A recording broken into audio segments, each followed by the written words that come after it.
Geek Out! Hey, hi. This is a special episode of Geek Out. We have an interview with Michael Moreci, who had come on the show about a year and a half ago to talk about his Image Comics series, Roche Limit.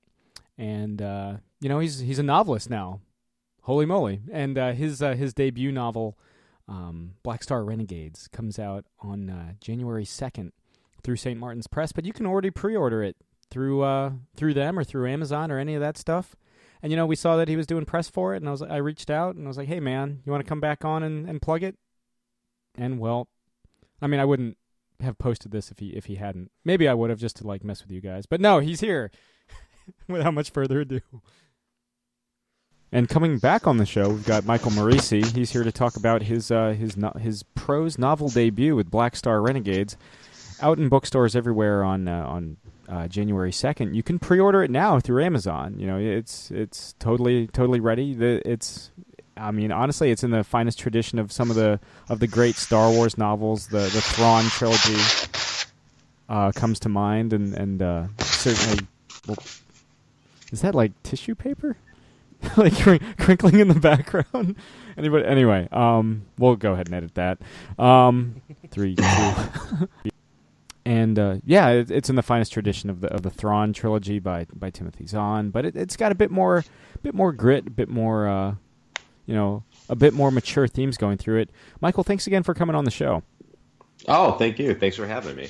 So, the last time you had been on, you were talking about the Roche Limit trilogy through Image Comics, which is also a different sci-fi tale. However, that I feel like Roche Limit was a lot more cerebral. Whereas Black Star Renegades, in addition to not being a comic, in addition to being a novel, I don't want to call it like carefree isn't the right word, but it's more accessible, more engaging. There's a bit more kind of a swashbuckling sense to it. What made you want to change gears? You hit the nail on the head. I mean, they both inhabit that sci-fi space, but they couldn't be any more different in so many ways. And I think what got me changing gears, I think that it really goes to the inception of the book itself, of Black Star Renegades itself, because the way this thing started was the editor that I'm working with at St. Martin's, his name is Mark. I'd been pitching him prior to Black Star for some time with no success. And what happened was he knew that I was a huge Star Wars fan. And he called me and he's like, hey, man, do you want to do a Star Wars book? And I was like, I don't think legally we can. And he was like, well, no, like a book that's, like a Star Wars book. And I said, oh, yeah. I mean, I've been writing that in my head for 20 years. So he pointed me in that direction. He's like, let's do a space adventure. Let's do a big, fun, rollicking space adventure.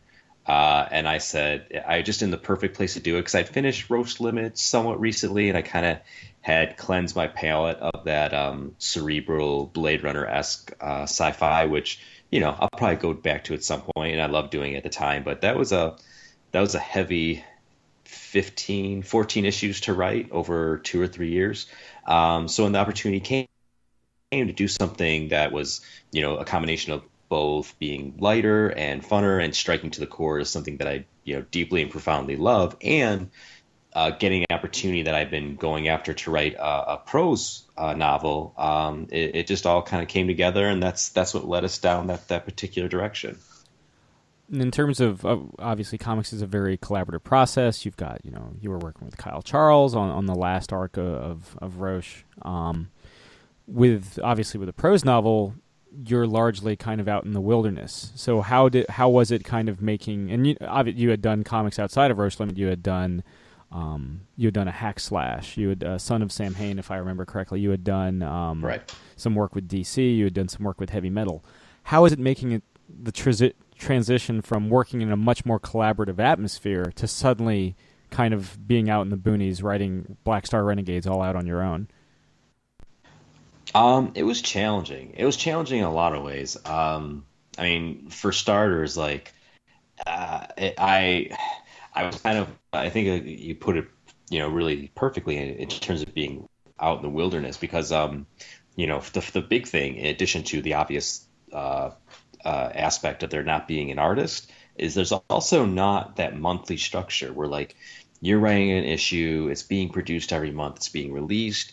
You kind of exist in a reader response collaboration in a weird way where you're seeing what people say. And, I read reviews, I read that stuff, and I read it for the sense of like, I want to know what people think, but also I get valuable insight into the book, and I see what people say about things not working, and I take that to heart, and I really consider what's being said. Like you don't get that at all. It's very strange because like, I remember starting the book, and basically my editor, Mark was like, okay, call me when you're done, and I was like, oh, okay, so I write like all of it. And he was like, yeah, like if you need anything, obviously I'm here if you want to talk. He was very open and accessible, but basically he was like, yeah, just go do it, make a draft, and then we'll make that draft into a book. Really, really fun and fulfilling. You lose. I mean, I missed, working with artists who, I was friends with a lot before we worked together. I became friends with them after, artists, colorists, and letterers and editors. And, I definitely missed that. But I also kind of liked the ownership that I was able to have, the creative ownership, and really to make this thing my own. Everything that exists in that book is me. I mean, granted, I had great readers and friends who contributed and a great editor, but, there isn't really that division of labor that you see in comics. With this book, you've got, there are certainly comparisons to be made to Star Trek, kind of misfit, or not Star Trek, Star Wars. Everybody's on top on Star Trek. Everybody does okay, but in Star, I haven't seen Discovery yet. I don't know if that's still true, but anyway. So, in terms of Star Wars, it's got the misfit characters. It's got the evil kind of dictatorial empire, this form in time and form of the praxis and everything. But you're seeing there's a lot of elements that are very much separate. There is no lightsabers. There's a literal living weapon with the Rokura. You've got Cade. You've got this entire hierarchy that you've dreamed up and put. You had kind of been making up stories like this for years. Where did the idea of kind of building this entire galaxy far, far away with their own kind of rich characters and their Shido weaponry and their own hierarchies and sects and orders kind of come from? Well, it's funny because like the first draft, I admit, and I think I've spoken about this before to people. The first draft was really Star Wars-y. Like it was, I think what I'm at, what's on the page now, and like what people are reading is numerous drafts later, and it's become its own thing over time. And what first existed was a very close Star Wars thing. And as I was like learning those rules in a very macro level of like how Star Wars functions and how those stories really, really function down to like the nuts and bolts, I just started to like deconstruct those rules in a little bit. And what I found most interesting, and what really kind of helped me evolve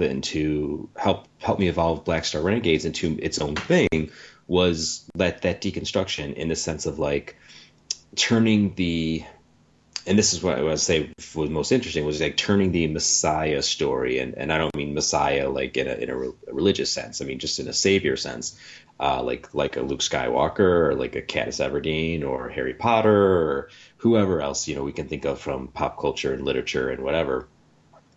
These people are going to come, and they're going to be able to save the galaxy because they're the most powerful, they're the special one, the chosen one, whatever whatever the case is. And I wanted to kind of turn that on its head, and I don't reveal the exact thing that happens in chapter 2, but we see that savior thing get just turned inside out. And I think once I discovered that, and once I discovered what that meant and how that was going to function as a story, the book became a lot more interesting to me, and it became a lot more my own, because it became a story about community, about like we're in this together and we have to band together. And I think it's important message for our time that we're living in, of this idea of unity and togetherness, and that really kind of formed a solid foundation for me to work off of and to really make the characters my own, the story my own, and make them as rich and as full and lively as possible.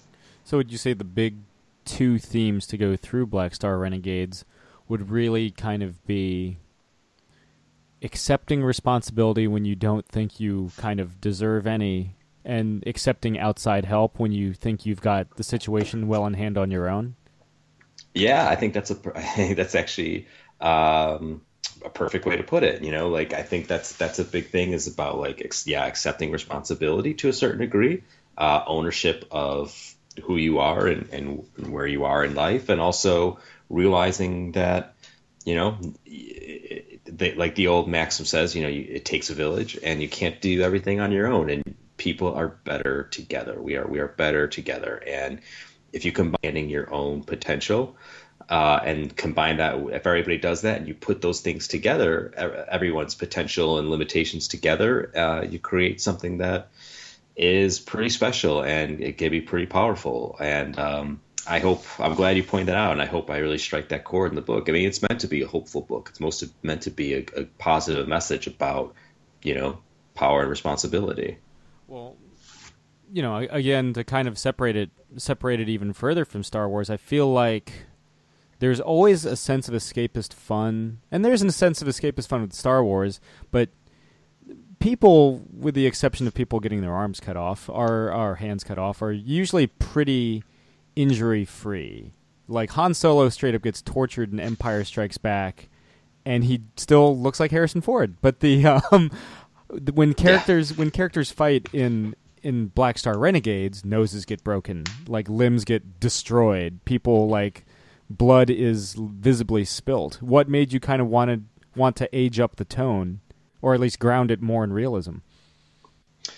I think that goes to like one of the central conceits about like stakes, you know, like in terms of like finding your destiny and finding your responsibility and having people, you know, come together. They have to have something to come together against and something to come together for. Mm-hmm. And in order for that to be as moving and as profound and important as possible, there has to be real stakes. And I wanted the story to feel like it had real stakes, you know, like to feel like these characters could get hurt. You know, I don't want to go full, you know, Walking Dead, where that whole like, excuse me, characters can die at any time. Like, I didn't really want that. I don't want it to go like that, down that dark of a path. But I wanted to also show that like the characters are vulnerable. The characters are, you know, real in that sense, and they can be hurt physically and emotionally. And I think both happen throughout the book, and it lends itself to characters who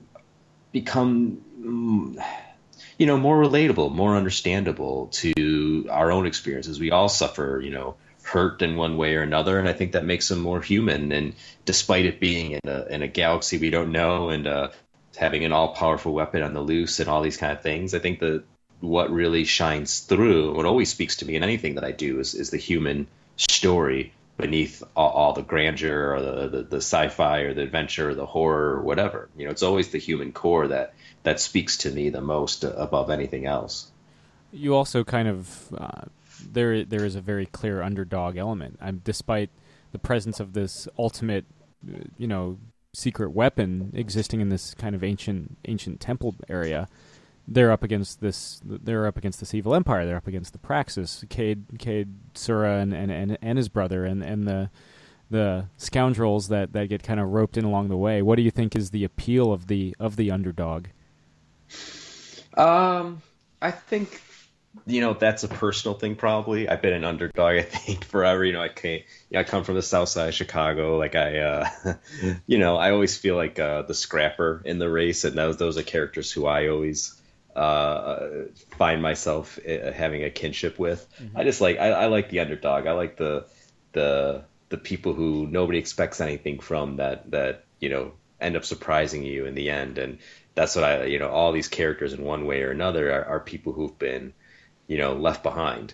They all share one common thing. You know, Kira, Cade, Mig, Forkel are the core group of of our main characters, our rebels, our misfits, Hmm. and they've all been left behind in one way or another, and that's something that binds them together, and I think that gives their journey a little more meaning and a little more of that like that human core that I mentioned before, because I think we've all kind of felt that in some sense, in one way or another. I don't think that's too abstract of something that people have experienced in one way or another, and like I said, that just kind of speaks to me in a rich way, and it came out in the story. Well, you've kind of been, you mentioned the human core a couple times. I feel like the core relationship in Black Star Renegades is the relationship between Cade and Kira. What do you think it is that has these two misfits kind of working together and keep them together? It's kind of a classic yin and yang in a way. Like they complement each other in the best and worst ways. In some ways, where Cade is kind of feckless and it dawdles and doesn't take things as seriously as he could. Kira is somebody who understands the stakes a little bit more, and she hasn't had the luxury that he's had and being able to be, feckless and irresponsible. She's had been in a position where a lot of people depend on her, and she has brought in, she leads her own squadron of fighter pilots, and they depend on her. They're all these strays, also people who've been left behind in one way or another. And she's brought in these strays, and they count on her, and they depend on her, and she has real stakes in a lot of ways. So they make a good complementary pair in terms of like what they what they bring to each other's strengths are. Again, that like strength and limitation thing.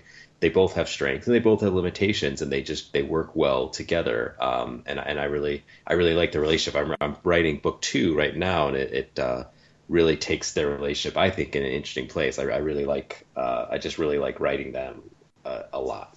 Can we expect more drunken benders between the two? No, I not yet. But it's still the first draft, so there is some drinking, but not with those two. Fair enough. Fair enough. Now, we had mentioned you had worked in comics before, and still, really, you've got I think you're teaming up with Josh Williamson, who's also been on the show with the Flash in a couple months. But what was it that made you want? You had mentioned you had pitched books to St. Martin's Press for a while. That you had been sitting on Star Wars level tale for a while. What made you want to do Black Star Renegades as a prose novel, as opposed to a original graphic novel or a comic series? I think it was something that it was just big. I mean, it started with me, so that is something that like kickstarted in that specific space.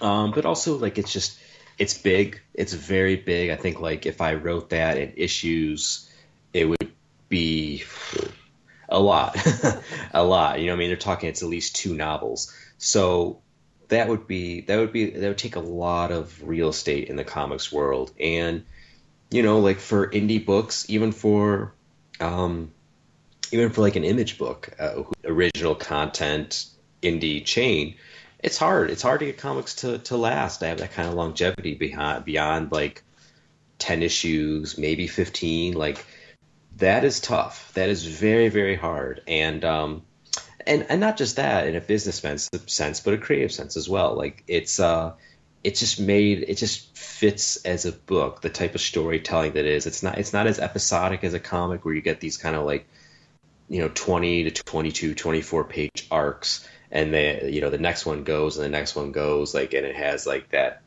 again, episodic quality. This is kind of not that type of story. It just doesn't lend itself to being broken up the way a comic would. And again, even if it was a straight graphic novel, that would take a long time. That would be a long book to write and illustrate and get out there. And so just not quite a fit. I mean, I've had other projects that are going to comics, so I definitely haven't left it behind by any means. But like, it's just some things just don't fit the space, I guess you can say. Now, so Black Star Renegades you've got coming out in January. You had previously done Roche Limit. What is it about science fiction in general that made you fall in love with as a fan and want to contribute as a writer? That's a good question. I think about the that a lot because like I feel like my two passions are sci-fi or two genres that are like I've always worked in that I love. Growing up, like I've said, it's kind of weird the world we're living in now. But growing up in the '80s, like my life was like Star Wars and Stephen King, and like right now the world between like Star Wars and it's like and all the other like 90 Stephen King adaptations that are happening in the next couple months.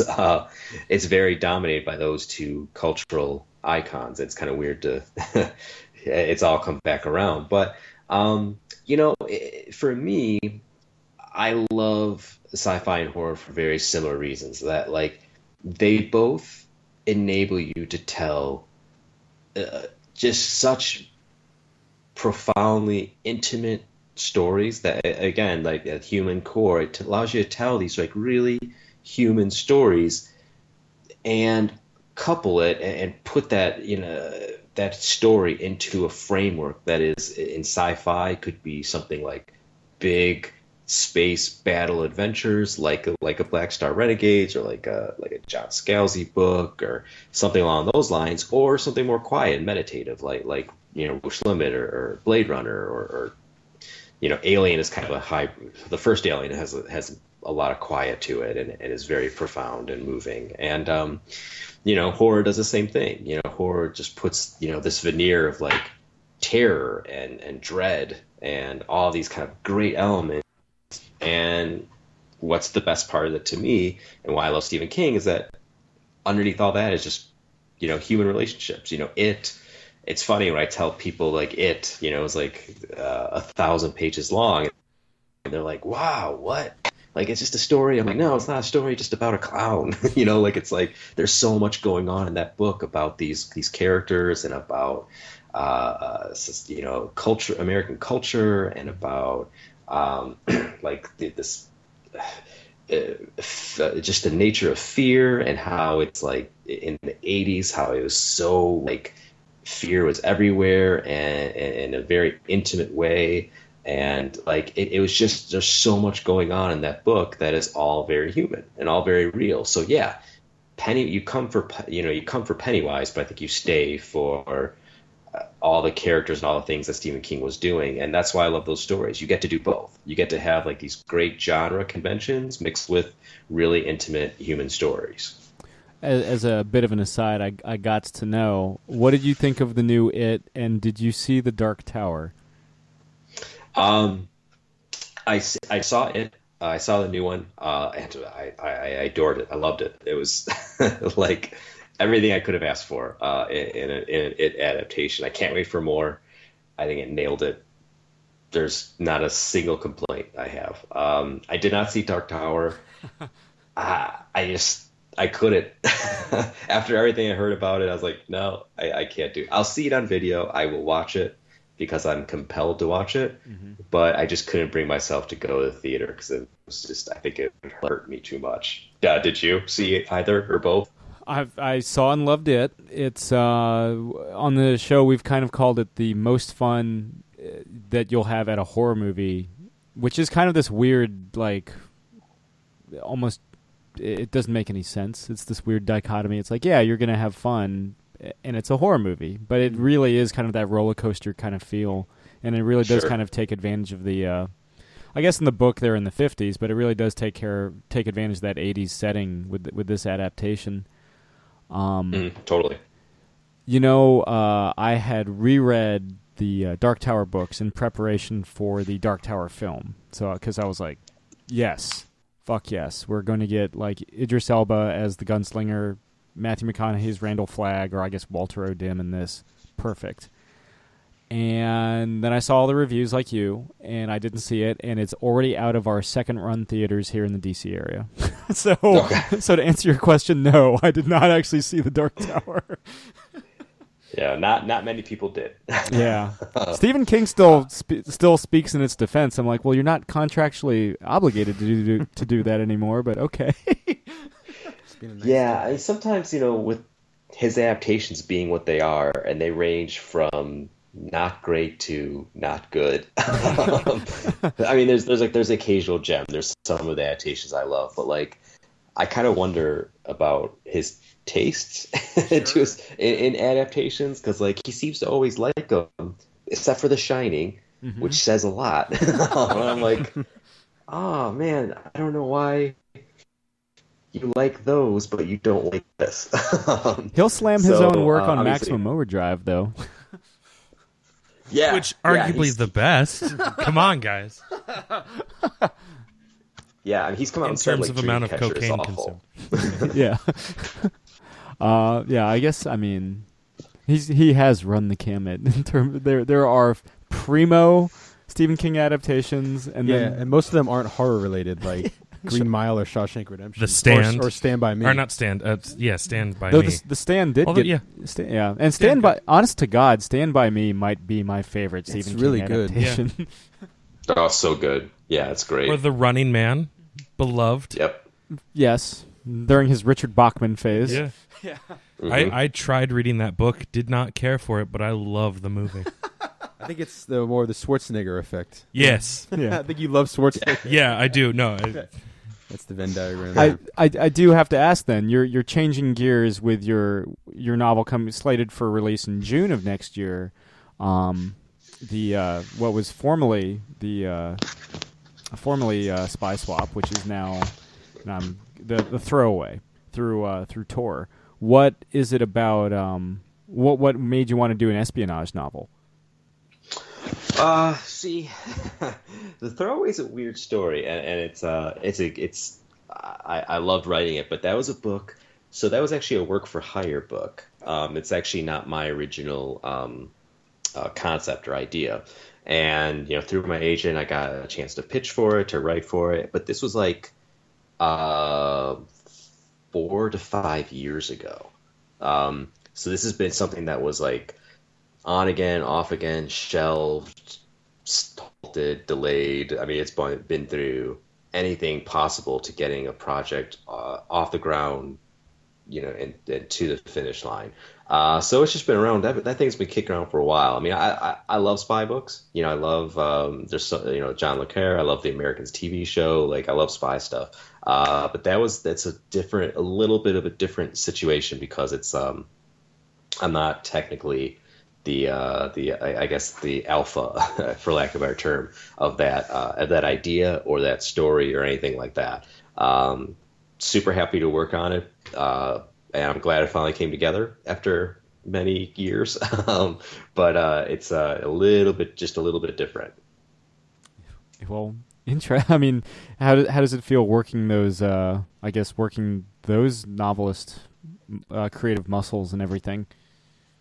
Book that I was doing before Black Star, and that was going to be my first book. And I learned a lot. I was basically doing it for adapting it for a screenwriter and his producer. And I thought it was a cool idea. I thought it was a cool, just a really, really great story that gave me a great outline to work with.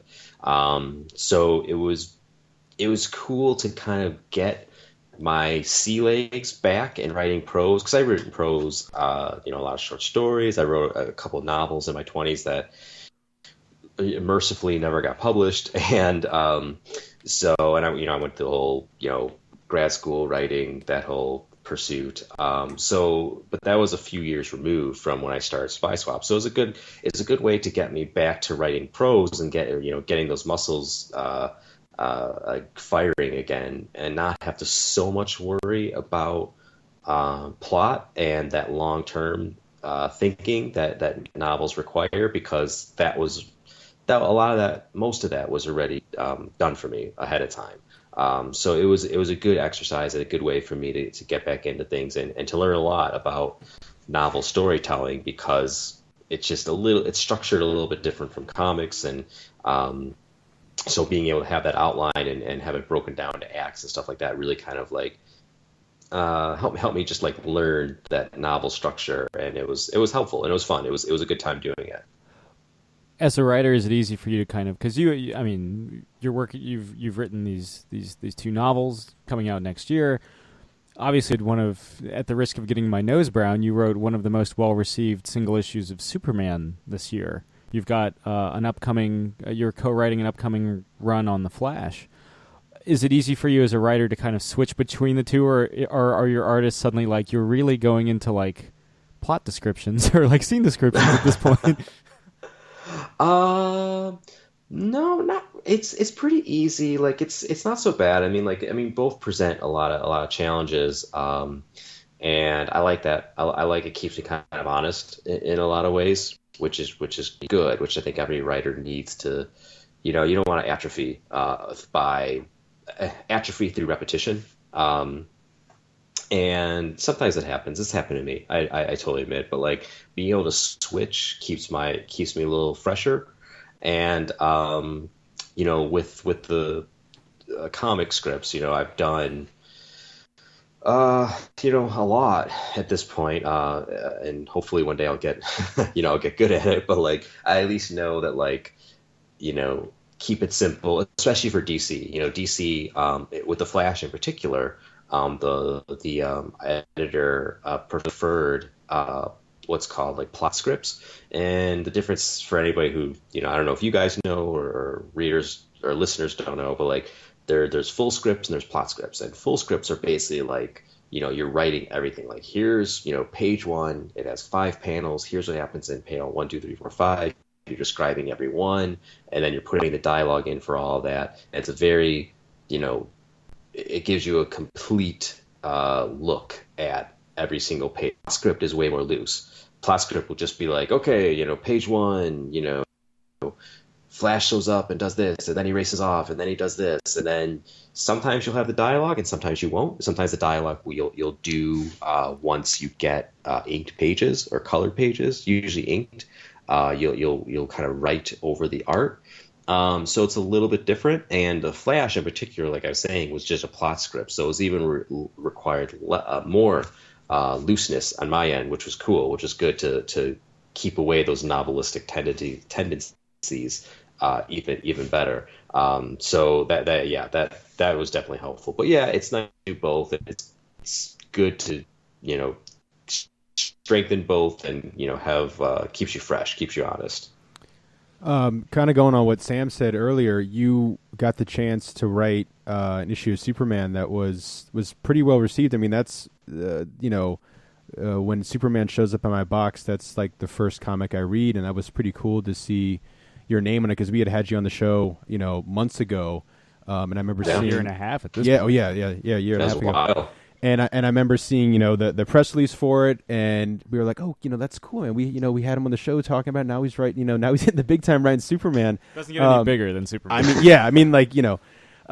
you just talk about a little bit like what it was like, diving into the Superman, kind of mythos and story? Because that's got to be, a bucket list item for sure.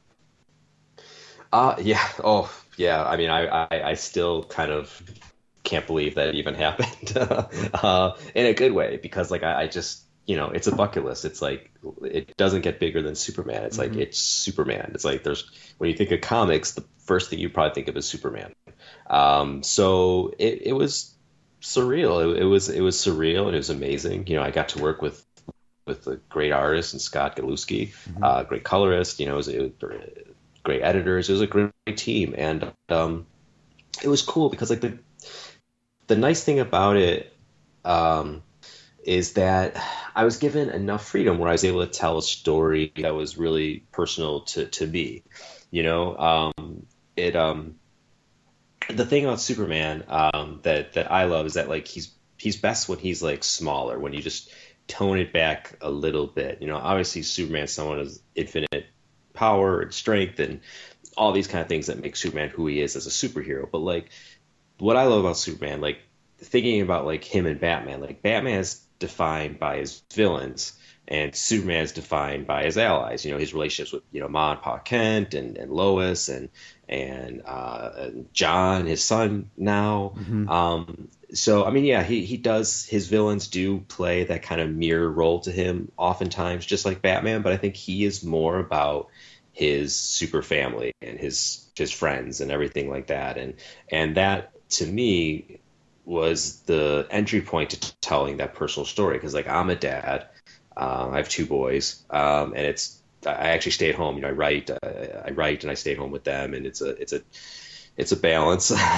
it's a lot of stuff involved in that. It's an emotional roller coaster most days, and but the cool thing is that like it has helped define me and like just change my life altogether. And it's so important to me, and I was able to write that story with Superman because those relationships are so important to him, and his relationship to his father, and now his relationship to his son, and those things are they matter. They matter to him, and they matter to me. And you know, DC let me tell that more smaller, intimate Superman story, and it was great. It was great to be able to do that, you know, rather than, you know, having to do, you know, something bigger and bigger scale. They really let me do that character piece, and it seemed like people liked it, which is nice. And I couldn't be happier with how the book turned out, how the reaction was, and it was great. I mean, I'll never forget that in my entire career. If I never write another Superman story again, and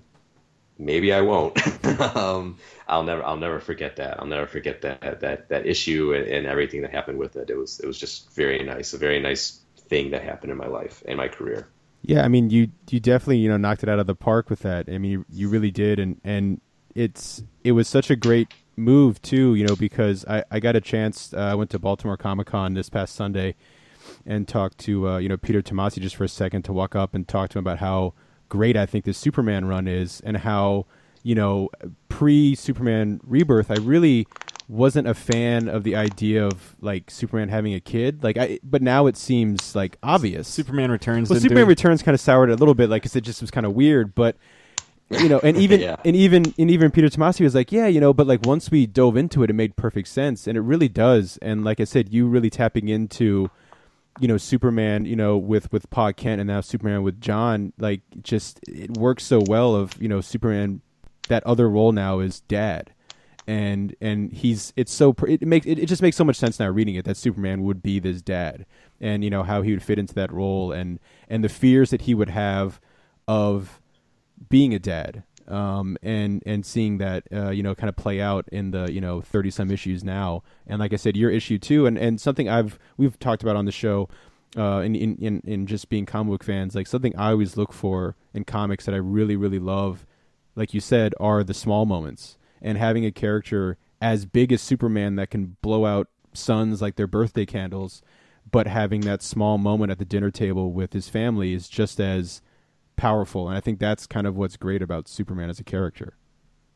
Yeah, no, I totally agree. You couldn't have said it better. I mean, I couldn't have said it better. And I think, you know, Tomasi is just knocking it out of the park, and he's hitting those really great emotional and character moments time and time again. And he pulls back when it's good to pull back, and he goes big when it's good to go big. Mm-hmm. And you know, those moments are really important. I think that's what draws us all to comics, is that very, very human story that exists, and it's been that way since, you know, Kirby, and even before that. You know, I think that Kirby and Lee, you know, the power that Stan Lee and Jack Kirby had was telling stories about outcasts and misfits, and you know, that's the core of who the Fantastic Four are. Parker, you know, like, that's what really made comics blossom into what it was then, and what it exists. When you're able to do similar things, those are the best sense that you can do it as well as, if not better than, any comic that's out there. And adding John only made that better. And to see where it is now is terrific.